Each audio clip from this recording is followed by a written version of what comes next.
마켓나우의 김희욱입니다. 원래 우리 글로벌 마켓나우 본연의 업무는요, 전일 해외 증시하고 외신을 자세하게 파악해보고 국내 증시에서 외국인들의 투심이 어떨지 미리 한번 파악해보자는 것인데, 북한 때문에 상황이 이렇게 되다 보니까 지금 미증시 마감 브리핑을 볼 의욕도 이유도 다 없어진 지 오래입니다. 그래서 오늘 북한 관련 미국 현지 반응, 중국 반응, 그리고 해외 투자자들의 시각까지 한번 정리해보기로 하겠습니다.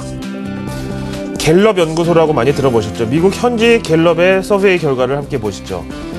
때가 때이니만큼 북한 관련된 여론조사가 이번에 결과가 나왔는데요.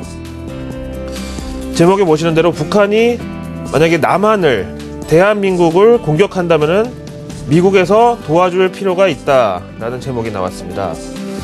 여론조사를 전문으로 하는 갤럽 연구소는 이미 평소에 많이 들어보셨기 때문에 설명은 안 하고요. 현재 북한의 공격 위협에 대해서 미국 현지인들의 생각은 어떤지, 결국 요 조사에 참여한 사람들이 월가에 사는 사람들도 있고 워싱턴에 직업을 갖고 있는 사람들, 주민들도 다 들어있기 때문에 결과를 한번 알아보실까요? 먼저 첫 번째 설문입니다.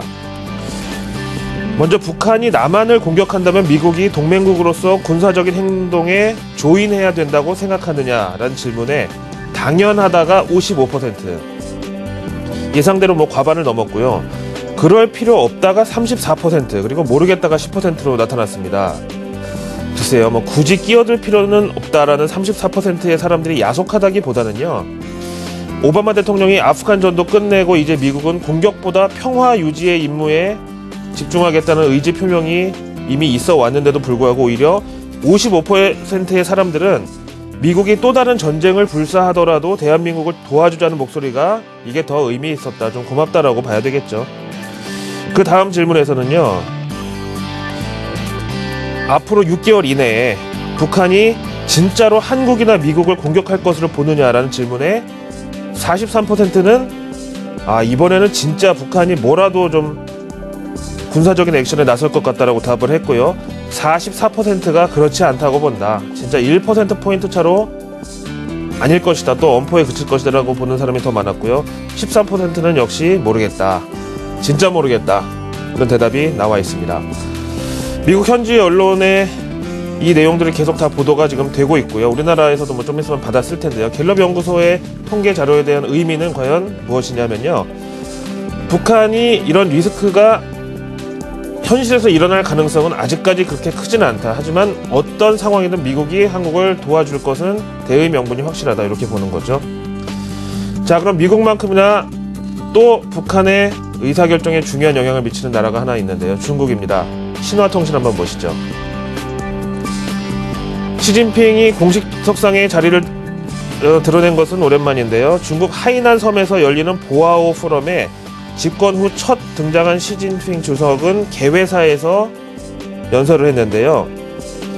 세계 평화에 대한 위협은 어떤 식으로든 용인될 수가 없다라고 운을 띄웠습니다. 그러면서 중국이 속해 있는 동아시아 지역은 물론이고 자국 이기주의 때문에 세계를 케이오스, 카오스라고도 읽는데 우리말로 환란에 빠뜨리는 일이 있어서는 안 된다고 강력한 어조로 얘기를 해서 사람들이 이제 북한이라는 단어가 등장을 하겠구나라고 예상을 했는데, 예상을 깨고 북한의 북자도 이번에는 언급을 안 했고요. 그냥 저렇게 대상을 애매하게 쓰긴 했지만 어조는 상당히 강력하게 말을 했다. 서양 언론의 평가도 한번 바로 이어서 보실까요? 뉴욕타임즈로 바로 넘어가겠습니다. 사실 지금 북한 관련해서는 전 세계 모든 국가들이 중국의 입을 주시하고 있는 입장에서 시진핑이 주석도 좀 부담이 되긴 했을 텐데요. 앞에서 보신 대로 기대에 살짝 부응은 했지만 그렇다고 적극성은 없었다, 이런 평가입니다. 그래서 중국의 스탠스는 이 제목에 있는 대로 그냥 힌트 정도, 베일에 쌓여있는 이렇게 보도를 하고 있고요. 그래도 아무 언급도 안 한 것보다는 낫지만 수미양가 중에 한 우나 미 정도였다. 여기서 만약에 북한을 직접적으로 언급을 해서 자제를 당부했으면 수였을 텐데 이런 입장인 거죠. 그래서 중국의 입장은 아직까지 저렇습니다.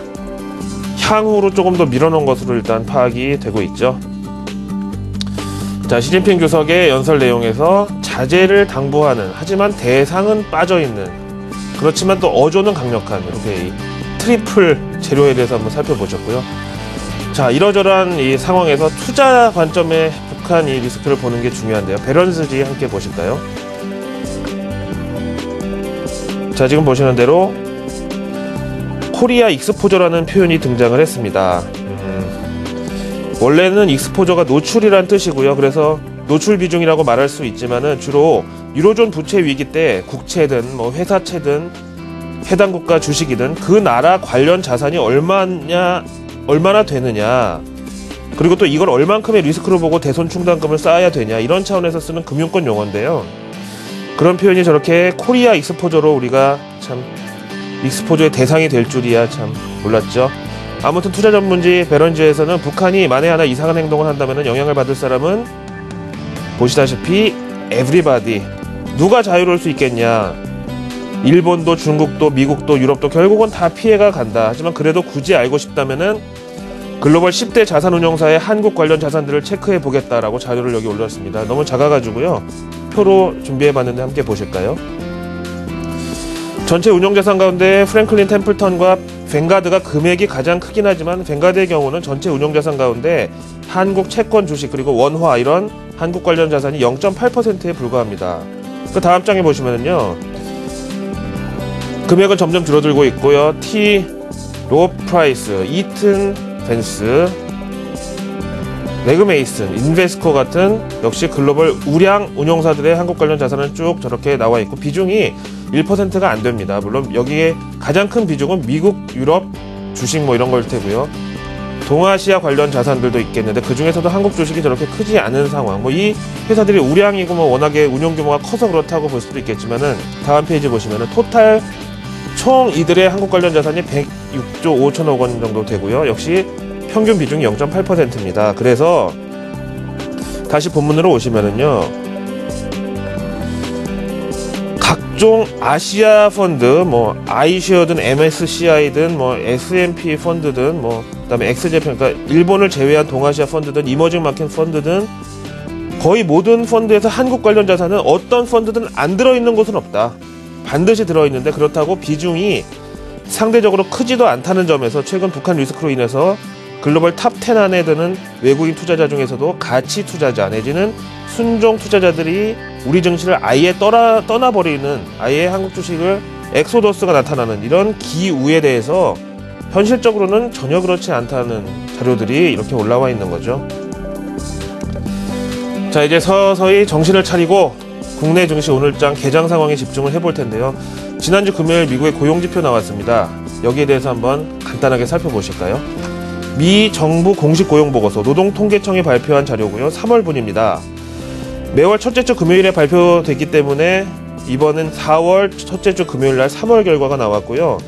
먼저 헤드라인 보시면은 비농업 고용은 당초 예상치의 절반에도 못 미치는 8만 8천 건이 나왔는데 실업률은 어쩐 일인지 고용은 부진했는데 실업률은 0.1%가 하락하면서 7.6%로 집계됐습니다. 그야말로 시장이 제일 싫어하는 조합인데요. 연준 양적 완화를 책임지고 있는 실업률이 하락했는데 고용은 또 부진했다는 거죠. 시장의 반응 잠깐 보실까요? 다우지수 지난 금요일 하루 동안의 그래프 보시다시피 뭐 개파락 출발을 했죠. 그만큼 시장에서는 앞에 말씀드린 대로 싫어하는 조합입니다. 만약에 고용이 부진했는데 실업률이 올라갔으면 그래도 연준 양적 완화의 지속 가능성은 여전히 좋다라고 봤을 텐데 그게 아닌 반대 상황이었죠.